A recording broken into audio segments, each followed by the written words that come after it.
I'm here today with Esther Abanga, who is from Nigeria and is a Christian pastor. Pastor Esther leads an organization called Women Without Walls in Plateau State, which has seen a lot of violence. And through this organization, she has worked tirelessly to bring an end to the violence and to protect and empower girls and women who have suffered particular challenges with the rise of various forms of extremist violence throughout the country. So we have a few questions for you today, Pastor Esther. One is I want to note, congratulations, you were recently awarded the prestigious Nawano Peace Prize, which is awarded every year by a Japanese Buddhist organization to recognize a religious peace builder of distinction. And you were awarded this for your efforts to work across religious lines of difference in northern Nigeria to prevent violence and extremism and to protect and empower girls and women. So I wonder if you could begin by please telling us a little bit about your approach to that work. Okay, thank you very much, Susan, for having me here.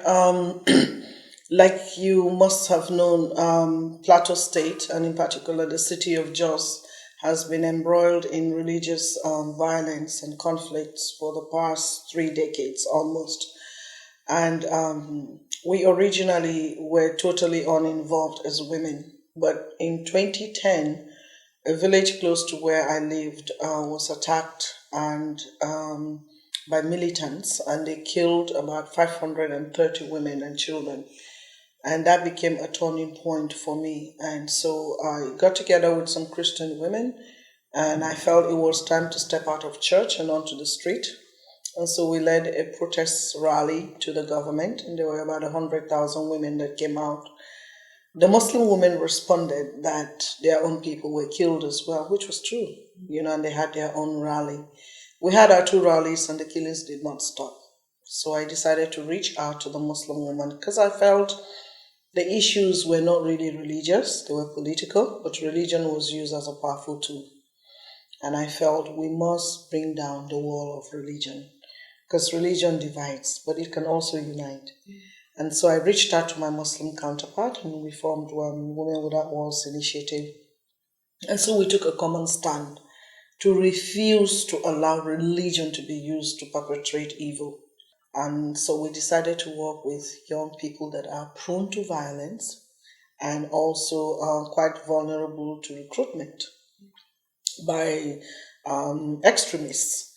We decided to work with them. And, our thinking is if we can reduce the pool of recruits, that way we would control the number of people that are radicalized or are given to terrorism.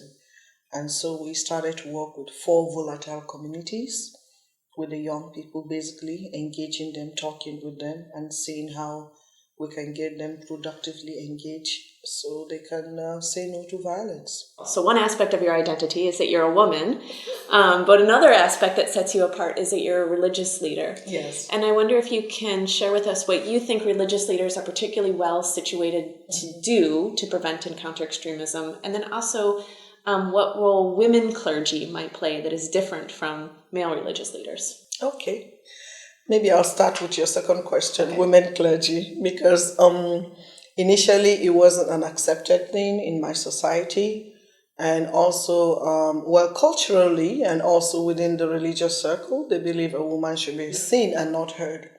Having said that, we now got, by the grace of God, to a place where we are respected in the community because we have proven our worth. Mm-hmm. So when this issue of countering extremist violence came, and I found myself pushed into it because, like I said, initially I wasn't involved.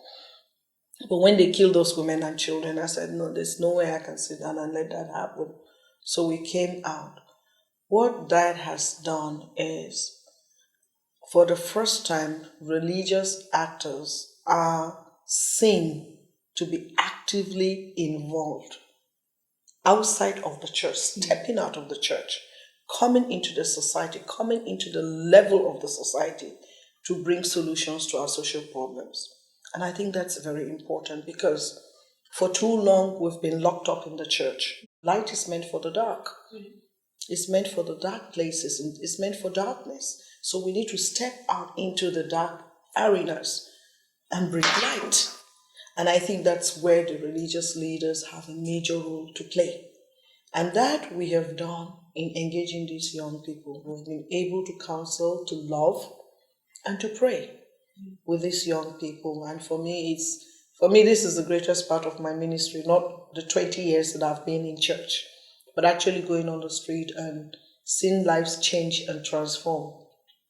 The greatest testimony I had is a couple of months after we started, one of the Muslim boys in the community sent me a text and he said, "Mother, I want you to know that I love you." And I've treasured that text. I've refused to delete it. It's in my phone till this day. I've never preached to him. I've never said, "Come and be a Christian" or anything. But for a Muslim boy to call me mother, for me is the greatest blessing of how religious leaders, if they play it right, they can have a very positive impact, on the society as a whole, but particularly on the group of young people who are prone to, violence or radicalism or extremism. We need to really focus on that group of people because they are needy. That's where a lot of the religious leaders and prophets and the people from our religious traditions that we herald in the past, they all spent time in the world, not inside absolutely. walls. So I know we have Nigeria's elections coming up, and your work has put pressure on some of Nigeria's government and worked closely with the police to help counter Boko Haram and other extremist groups in Nigeria. What will the new government need to do to address the threat in Nigeria? And what do you think can be done to help prevent election-related violence from taking place? Since we started engaging the communities, we've now built a relationship with them and they've basically become partners with us, all the young people there. So this year, when the election date was initially fixed, about sometime in January, the youths from a particular volatile community came to me and they said to me, "Pastor Esther, I want you and the women to come to our community and do a campaign against election violence. We know that if you come and talk to us, the young people will listen to you." So this time around, we're not going. They're actually coming and inviting us. That was such a breakthrough for me. I was so excited. I think they are all looking for solutions. The population, the society, they want answers. They want peace. They want to move on with their lives. There are multifaceted, factors that have been given as to why Boko Haram has thrived in Nigeria for so long. I think the fundamental issue has been the willpower for the government to actually take a decisive action. I think the government has allowed it to go on for so long, maybe because of political considerations, and of course, there's also the issue of corruption. Nigeria is the biggest country in Africa, one of the biggest, population in the world, the seventh biggest. How can we have an army that cannot contend? How did we get here? How did we let it go this far? So I really think that the next government that's coming, this is the item number one on their table. They need to deal with this. And it can be dealt with as long as the political will is there and they're sincere. And they work closely with civil society leaders. And thank you for chipping that in. Yes, absolutely. Yeah. And they work with civil society leaders. You're so right. I have one final question for you. Yes, you have participated in the last couple of years with USIP's Women Preventing Extremist Violence program, and you've been here in Washington, D.C. over the past few days engaging with women leaders from throughout the world, including countries that are very different from Nigeria, who are addressing similar issues. I wonder if you can share with us a little bit about what you've learned through the program or how the program has benefited you in your work, and also what you've learned engaging with these other women leaders from around the world in the past few days.